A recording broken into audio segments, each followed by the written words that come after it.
Hello everyone, this is Joker and welcome to my Formula 1 World Championship review of the Portimao Grand Prix, Portugal.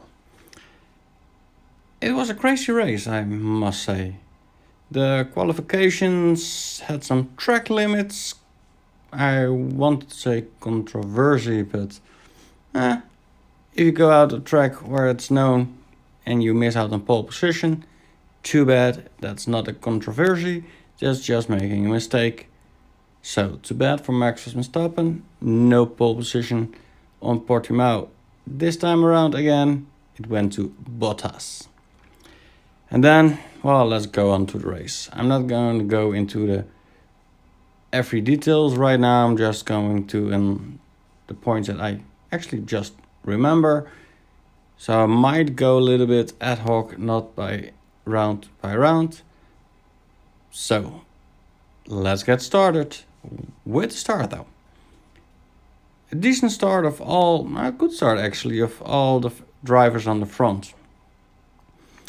Bottas managed to keep his lead.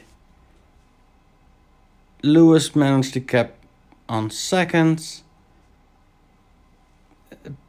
Max Verstappen kept on third. Only Sainz, other Ferrari driver, was able to get the jump on Sergio Perez. I have to say that's due in part of the red tires versus the yellow. So a decent start, not much of problems. First lap went by, not that really eventful. Except for when the two Alfa Romeos collided and Kimi took himself out because of it. And that brought on yet another safety car, only this time in lap 2, not in lap 1. So then that was again a boring few laps behind the safety car. Although the first few laps were through the pit lane, so no one could pit because of that. Not sure what kind of advantage you could gain anyway by pitting so early. Maybe if you had the wrong tires on. But I doubt anyone had the wrong tires on from their strategies. So and then the restart. That was one of the most interesting moments of the race, I must say. Not the only interesting part, but one of the most interesting parts. The start is always interesting, and the restart, it's either boring or interesting. And in this case, it was really interesting because Lewis Hamilton, who is usually very much awake, he wasn't at this point. Max got the jump on him almost immediately. I say almost because it took a few corners, but by Lewis, his slow reaction to Bottas' restart, Max was able to almost get the jump. Not much trouble there, although he didn't make it stick, and a few corners later he was away. And then it was looking to the timetables. Not very much interesting, to be honest about that. There were some comments, these tires are shot, and Lewis got fastest lap after fastest lap, the memes. There were some very interesting overtakes in the rest of the field, though I must say I was more concerned with the times how Bottas was in front of Max Verstappen and Lewis behind. That was the most interesting part of the race, I must say. And then we go to the pit stops. And there, after the pit stops, Max was able to jump Bottas at that point. And then, yeah, we're going to the end. Lewis was able to overtake both somewhere. I forgot the timetable on that. Sorry about that. And Lewis was driving away. Max could not come closer. Bottas could not really get closer to Max. So it was Lewis, Max, and Valtteri driving 1, 2, 3. Side note, because of those pit stops, Checo Perez was actually able to be the race leader for a moment. I do not really count it because, well, he needs to pit anyway, so after his pit stop he would go back to fourth, which for the second driver is actually really good for once again for Red Bull. There was a funny moment where Lewis he just didn't know that Perez was the race leader at this point. And he was like, why doesn't he go out of the way? He was taking it way too hard for blue flag. Lewis, he was the race leader.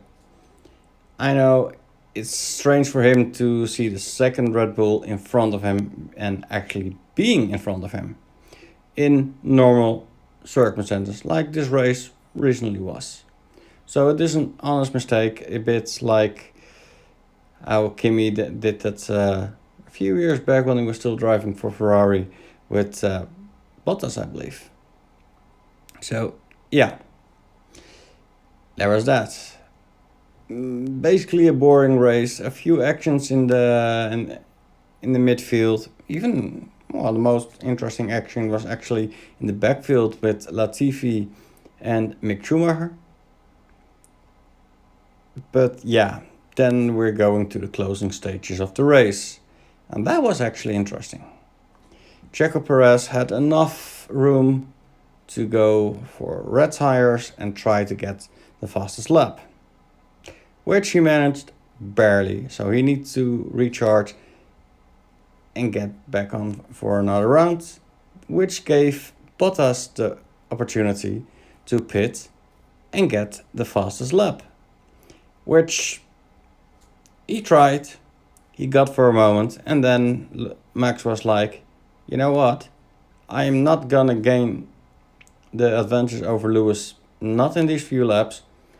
Give me the red tires and I'll go for the fastest lap, which he did, which basically gave Lewis the opportunity to try to do the same, but they didn't.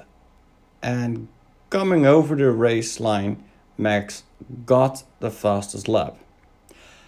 However, he went wide a little bit too much in turn 14, and apparently turn 14 is a track limit which was changed during the weekend. So fair, I guess. He lost at 1 point. I do want to say this about track limits. Keep it consistent during the weekend. Don't change it from one day to the next. It gives this kind of crazy moments where, oh, I thought it was possible. No, it isn't because we changed it moments. It was kind of better than changing it halfway through a race, but still, keep it consistent over all 3 days, please, FIA. It gets annoying. But fair, he lost his fastest lap, and too bad.